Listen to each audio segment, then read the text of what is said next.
Inaasahan po ng Pork Producers Federation of the Philippines na lalo namang tataas ang retail price ng baboy dahil po sa mataas ang demand ngayon pong papalapit ang holiday season. Sinabi po ng PPFP President Rolando Tambago na kahit bumaba ang farm gate price ng baboy, tataas ito ng hanggang 380 at 400 pesos.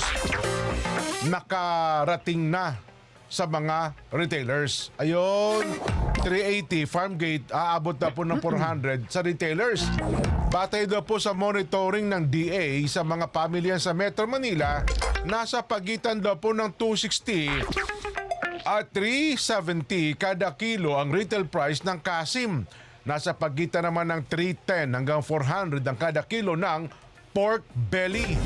Gayunpaman, sinabi ni Tambago na meron pa ring sapat na supply ng baboy dahil mababa ang demand para sa baboy noong mga nakaraang buwan dulot ng pagsiklab.